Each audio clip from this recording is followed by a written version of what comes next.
Peace, peace, peace. Let's start it off with a little bit of energy clearing before we get into the lessons.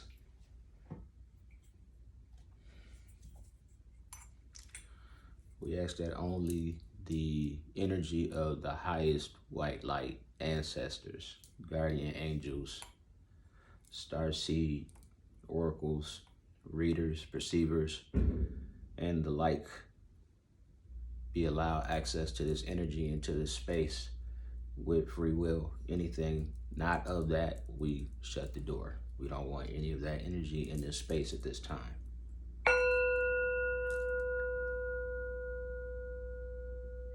We want only positive energy that's receptive of enlightenment and knowledge, clarity and wisdom, intuition,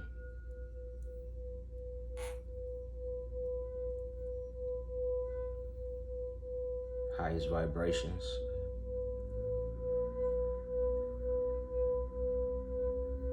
only that which is aligned with our highest self. Nothing else, nothing less.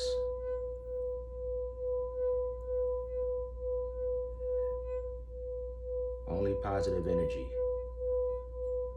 only that which resonates. Anything that doesn't resonate, we reject it. We ask it to leave the space, because as we all know, God is not the author of confusion. So we release anything that causes confusion, negative energy, resistance, rebellion, anything anti.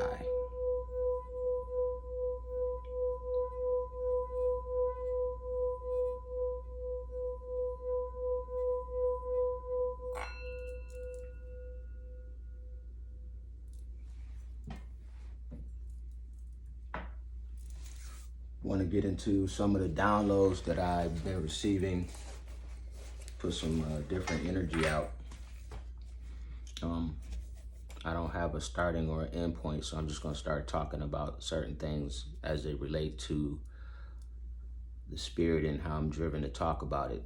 So I guess the first thing we want to identify that is who we are. These are questions that we ask all the time, you know, and it's part of our reason for being here. We're here to answer certain questions about ourselves and about life, about what that means, you know, and the evidence of that is the recording that we do and that we create memories.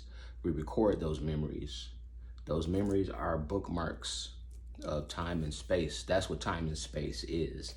That's the only place or only reason that time and space exists. It exists as bookmarks for energetic signatures. For the context clues of those bookmarks are as follows, and you'll recognize them. These bookmarks, these time and space markers, these records, history, memories, experiences for the energy that we're talking about. The context clues are the how, the who, the what, the why, the when, and the where. And therein lies time and space, right? We are always seeking the who, the how, the what, the why, the when, the where. And then when those are satisfied, we resonate higher and we seek more of the same, right? The basis for this is knowledge. This is what knowledge is. Knowledge is a bookmark for energetic signature, a recognition, an acknowledgement of a time and a space, right? So if you can acknowledge, act on this knowledge of a time and a space, then that's where that time and space exists. It's either a memory or a record of that time and space. That's the only way time and space exists, as records of energetic signatures. I hope y'all following me here. I don't want to move too fast, but so examples of this are written records, books, historical documents, things of that nature, which note things that have happened sometimes, most of the time, are happening or will happen, right? Writings. So those are records of time and space. It tells you the how, the who, the what, the why, the when, the where. Maybe not all of those questions are answered in every single record, but some or one of those is always answered in a record of time and space, right? Time and space are bookmarks for energetic signatures, the context clues of which are the who, the how, the what, the why, the when, and the where. This is where you get time and space. In other words, when something happened is not only the when, but it marks the time in the flow of energy that it happened, right? Because energy is constant. But within that constant flow of energy, there are stopping points, so to speak. Bookmarks, records, history, knowledge. Knowledge exists in every point of energy that flows. And as long as we're able to catch the flow, we can access all of this knowledge at any time.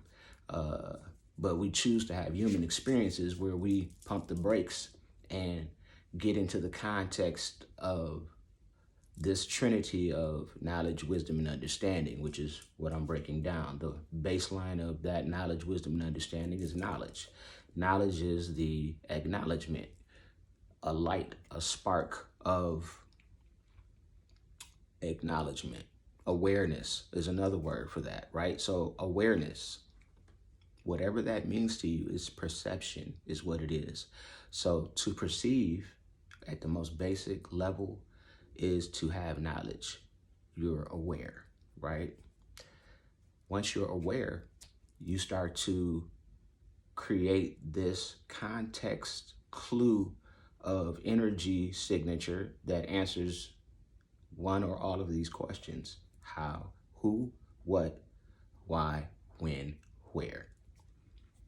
Knowledge, right? That's just the basis of it. That's just how knowledge exists. It's what it is. It's awareness, right? But then we tend to store this knowledge. And how does knowledge get stored? It's recorded in some way, form, or fashion. You can record sound. You can record video, visuals, right? You can store memories. You store experience as memories, which you can then later recall. These are records that you yourself create and store in the form of knowledge, and it permeates throughout your DNA, throughout every cell of your body, and then that knowledge gets passed down genetically, of course, to your lineage. But knowledge, the basis of it is to record it, to store it some kind of way. So our containers are huge storage, like we're like walking USBs, storage drives, large computers. We process this information, this awareness all the time, and we try to decipher it. And we're deciphering it through the how, who, what, why, when, where. This knowledge, once or as we move through it and become aware of it, it gets recorded. So books, music, photographs, videos, right? Even food, right? Your taste buds knows what you like and what you don't like. Smells, you know what smells good and what doesn't smell good, because you record this information, you store it to use later. And when you use this information later, we're moving to the next steps of the foundations of life and energy, which is wisdom, right? Wisdom is where you stand within knowledge. It's that simple. So it is your experience within knowledge. How did this energy experience this awareness, right? What experience did you obtain or go through in the acknowledgement and the awareness of, or becoming aware of, the information that fed you in a time and space sort of way? What is that? Where do you stand? You can understand, you can overstand, you can understand, or you can outerstand, right? As above, so below, as within, so without. So the very next step in an evolution of thought or knowledge is understanding. The desire, so to speak, or the attraction to decipher or decode. Now, these are two different things. To decipher knowledge is to come full circle with knowing what it is, why it is, what it is, where, all of those, right? To decode it is also a form of understanding, because you have to decode it in order to decipher it. There's also a demystifying element that is in understanding. In other words, when you want to demystify something, you want to take away the unknown. You want to take that knowledge and bring it into the light. So when we demystify things, we look to shed light on it. That's what enlightenment is. When we demystify any form of knowledge, we are bringing light to the subject. We are demystifying it. We are decoding it. We are deciphering it, right? And therefore, we are demonstrating where we stand within that knowledge. We either, or complexly, understand, overstand, understand, and outerstand. Simple as that. You can have an understanding and an outerstanding of something and still not understand it. These are called instincts. This is called intuition. This is what outerstanding is. This is knowing without knowing, right? That's the opposite of understanding, which is the things that you are aware of and that you do know, you know. I don't want to get too complex. There's stuff that you know, and there's stuff that you know you don't know, but you still act on it. That's called outerstanding. Another word for outerstanding is intuition. It's when you act on clues that you have no control over because they are coming from external sources or resources or forces or whatever you want to call that, right? Understanding is when you move according to what you know, right? You have and that comes after the outerstanding, right? Your intuition will lead you somewhere, typically within, so that you can develop where to stand inside after the outside exposure to the knowledge. That becomes understanding. Then you have to decide if you have mastered this knowledge or if you need to repeat the lessons. And so this is where understanding and overstanding and understanding come from. So you can understand something and still repeat the lesson because you don't overstand it. You don't master the lesson. You haven't overstood it. You didn't stand over that knowledge and master it. So you have to repeat it again. And so I know you understand what I'm saying, because we all have the ability to receive this level of communication on a 3D level and say, okay, I'm receiving it. To understand something is to be a cup you receive, right? When you overstand it, then you can control that knowledge. You can disperse it. And that's where we always seek to rise to, an overstanding, So it starts with the outerstanding and intuition, and then an understanding, you process it internally. You then understand it, and then that's where a lot of people stop, right? Because to understand something is to be filled with that knowledge, but then you have to do something about it, right? You have to demonstrate where you stand with it. Once you're able to master those demonstrations, you are mastered. You overstand. You can then move forward to the next step in evolution. Sorry, I said some stuff backwards there. Knowledge, understanding, wisdom. So understanding is the second step. Wisdom is the third step. That is where the experience comes into play. That's where we apply, we manifest, we accept, and we create all of within what we understand, overstand, and understand. We then take that information that is stored, that's recorded, and we do something with it. One of these things is what happens, and that is where wisdom comes from. You either experience it in these ways, or you go through something that you have to experience it. That's what wisdom is. And then it's done by one of these forces. You apply.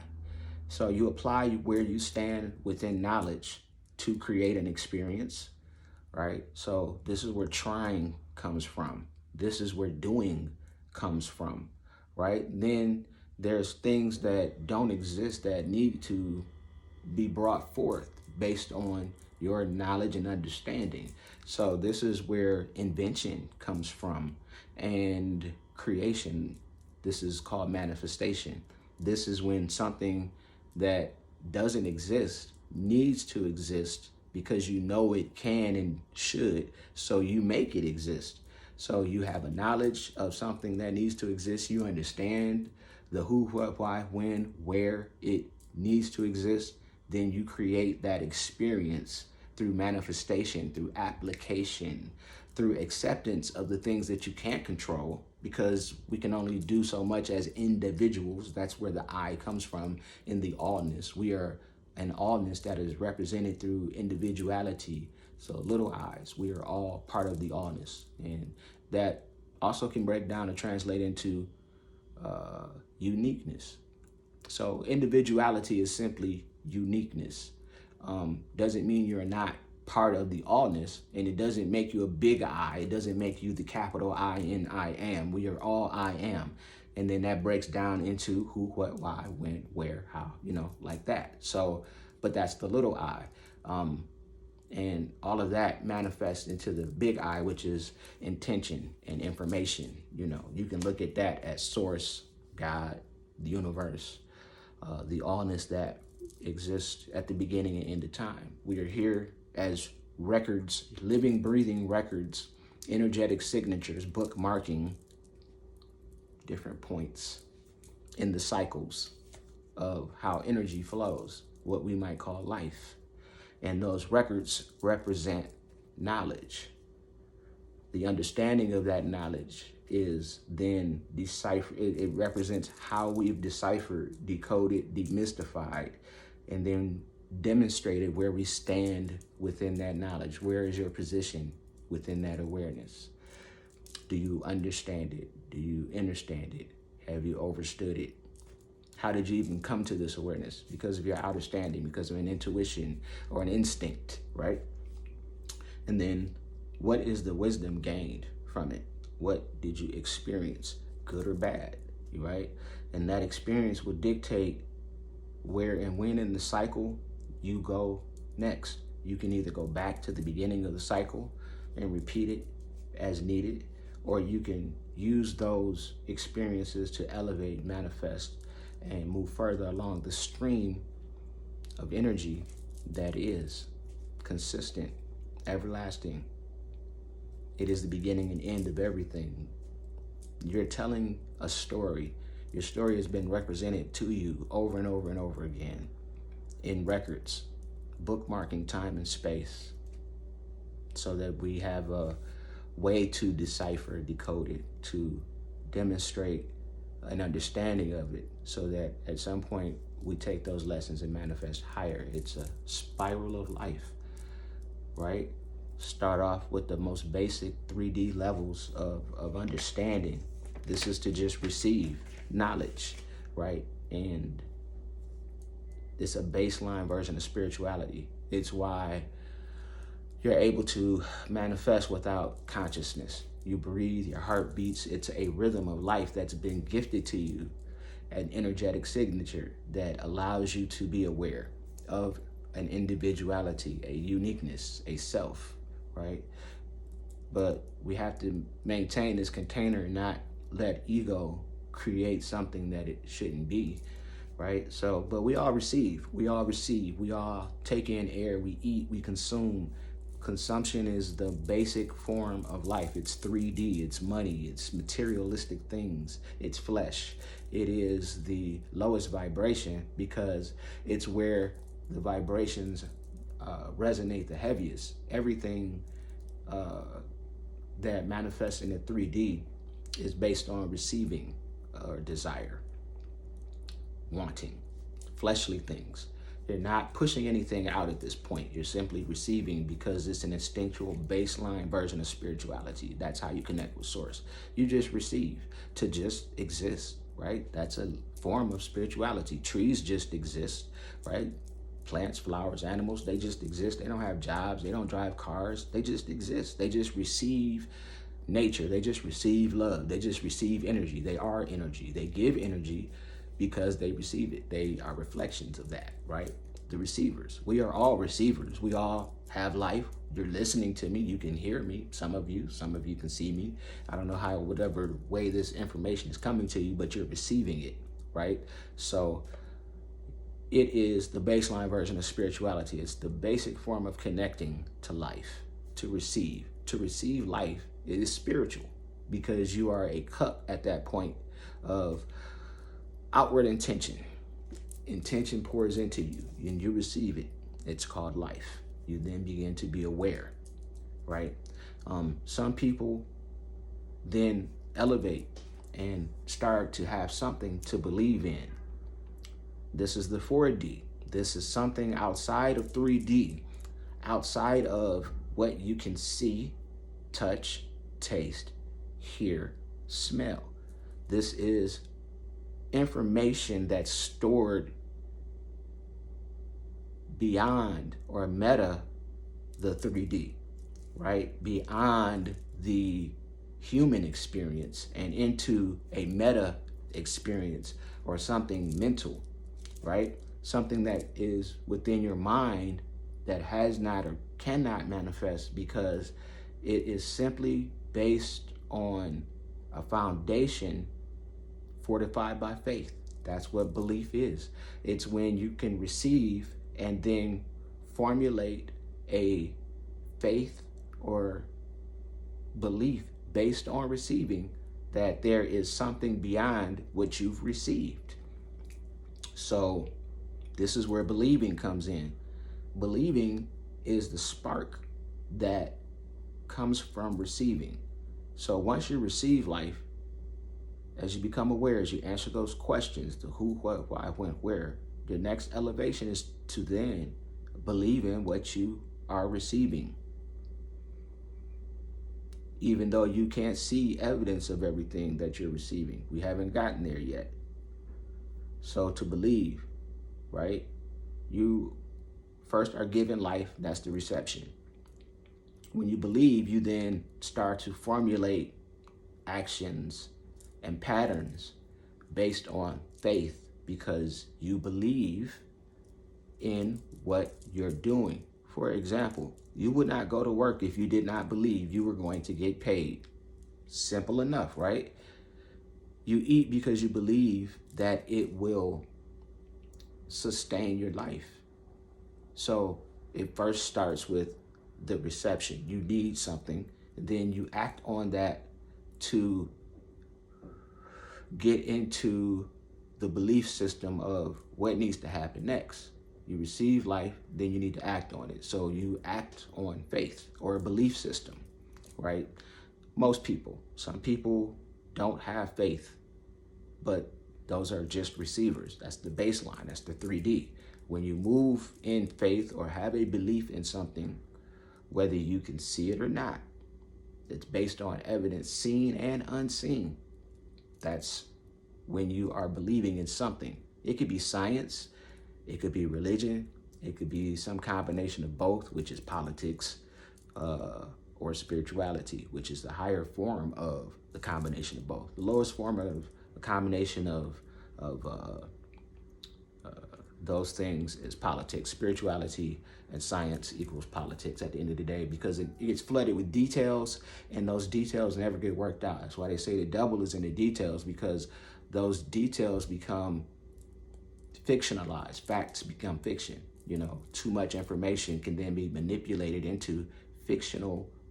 Another word for fiction is illusion. It becomes illusion. So politics is nothing but illusion, a lower form of spirituality and science used in a manipulative way instead of a manifesting way. Instead of sharing and giving back, it's taking, it's owning, it's enslaving, it's possessive, obsessive behavior, right? And so, that's why politicians have to get your vote, and that's why salesmen have to convince you to give of yourself. And let's talk about that. So, selling versus sharing.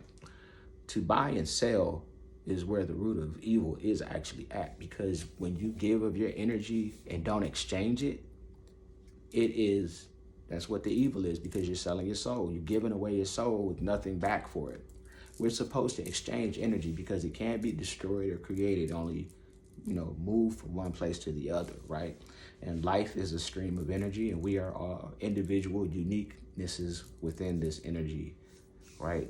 And so when you run into other energy signatures, typically we are here to co-create, cooperate, and co-manifest with each other, which means, and it always been back in the day, you are given a purpose, a signature, a resonance, and we're supposed to lean into that, right? That creates what your trade is, right? Your trade is how you manifest other things in your life that you are incapable of doing on your own. This is where cooperation comes from. So in leaning into your purpose, your trade then becomes your craft. This is where tradesmen and craftsmen come from, right? An apprentice is someone who is learning a trade. A craftsman is someone who is able to use that trade to make a living. And then you master that craft and you can teach it, right? So that's how you teach people how to fish. That's what that means. When you become a master, you're supposed to then teach. Simple as that. You first become an apprentice by seeking knowledge and information. You learn how to do something that will sustain you and support your life, your gift, your resonance within this acknowledgement and awareness that we are all here, right? And then we take and we share that with each other so that we can create this harmonious song, this chorus.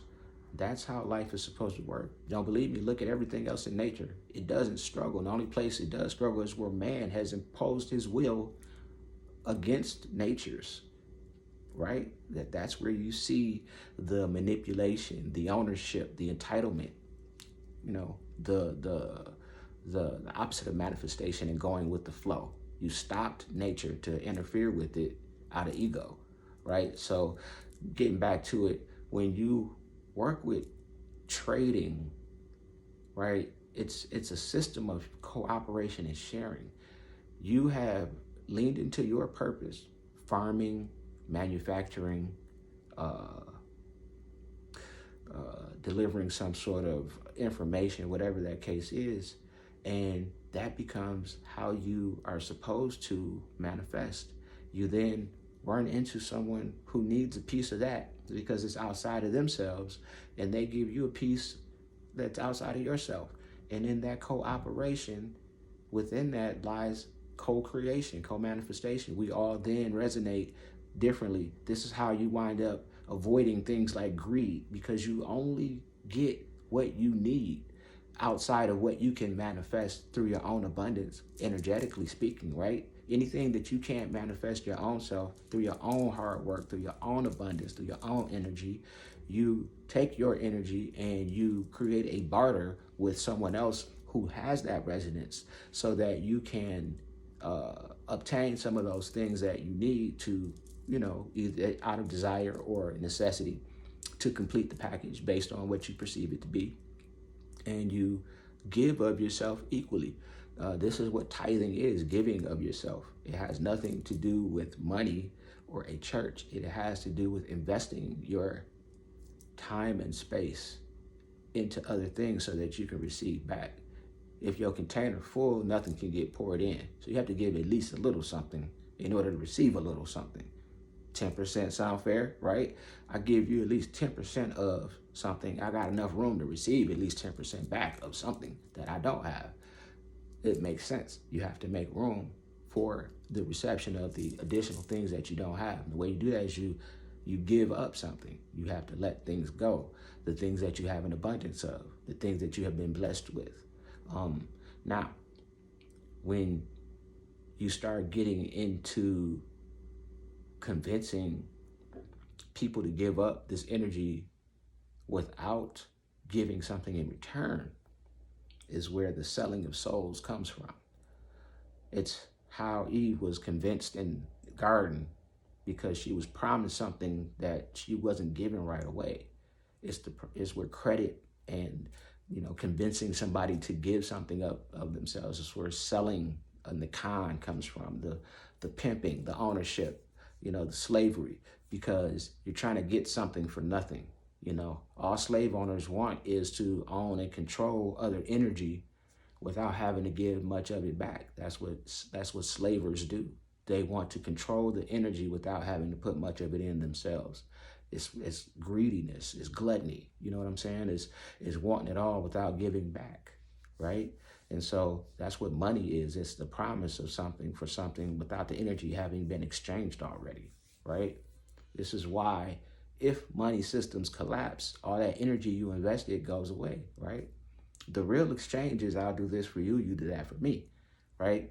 Money gets created, credit gets created, and then it becomes a promise for. So your employer says, for example, come give me a week's worth of your energy, and a week after that, I will give you something for it. So you go to work and you don't get anything right away. You get it later, so you give your energy. If something happens in between there, though, right, you're ass out, and your employer wins. Think about how often that happens. The system is designed that way because people are greedy and they want more energy than they want. They want to take in more energy than they give out. It's not a fair exchange. And so that's why money is the root of all evil, because it is based in capturing parts of your energy that otherwise should be traded fairly for, if that makes any sense, and using it for their own benefit. So people use money and credit to get rich, and then you owe your soul. You get sold out in the process. You get traded, and it, like I said, it goes back to Adam and Eve all the way through.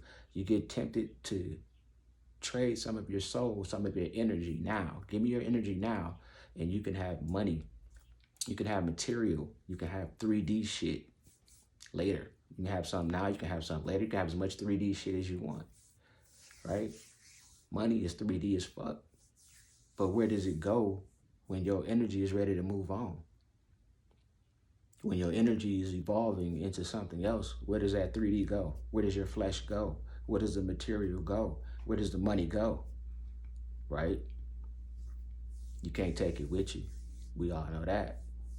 And if you're smart and your intentions are correct, you've at least left something for your lineage. You've left something for your future selves to benefit from it. You didn't waste it. Most of us do, because we don't recognize that energy. So we give it away, right? Willingly, but we get tricked into doing it. We get tricked into thinking that's what we want to do. We get conned, we get convinced to compromise our energy in this way. We're socially conditioned to do it. We're put in institutions like schools and jails so that this energy slavery can continue without calling it such. So they can't just capture you and throw you in the field and make you pick cotton anymore. That's not where the energy manifests itself anymore.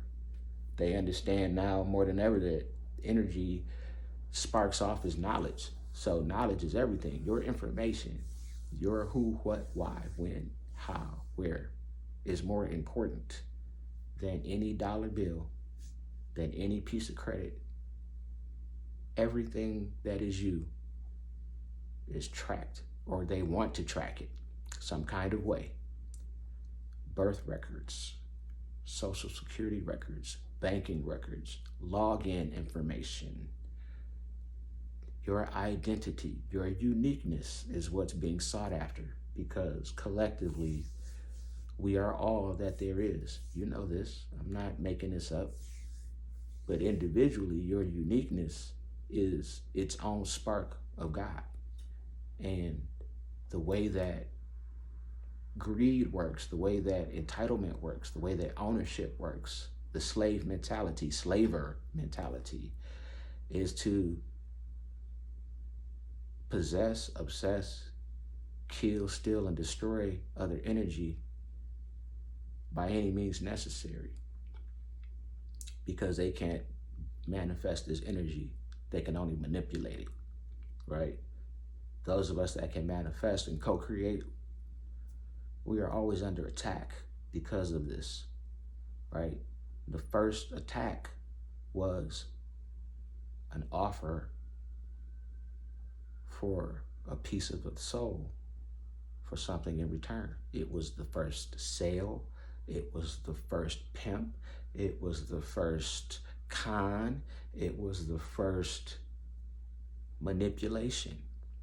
It was the first evidence in a 3D way that if we are not careful with how we use our intention to manifest, we can and will be manipulated, and that energy is infectious, and it causes you to then manipulate. You take that infection and you try to infect it on others. That's what narcissism is. You become entitled and you want to own other energy and control it without giving back, right? You want to dominate it, right? You want to be the principality that controls the little energies. You want to be in charge. And your entitlement doesn't tell you that you're already in charge when you let go of and don't try to control everybody, and you don't try to possess and own, right? You don't lean into that 3D because you understand that there's something much greater than 3D. I don't even know what the title of this video. I hope that I'm making sense. I think I need to wrap it up because I've been chopping it up for a little bit, and I think whatever the downloads that I was supposed to spit out, I think they came out. Hopefully this resonates with, those of you who were drawn to check in and tune in. I hope it makes sense. And I hope to come back later and add some clarification based on whatever questions I find in the comments. And for the first time, I guess I'm going to ask people to like, share, and subscribe, because I need to grow my followers so that I can start tapping in live, so that I don't waste these downloads trying to remember things as they come. I can then just spit them out as I need to. But hopefully this is more of the beginning and evolution of us connecting and resonating with each other. And I hope this makes, in some way, your journey and your evolution better, because you have some keys now to put in place that will help you move forward and rise up in this awakening. So thank you for your time, and hope to see you next time. Peace.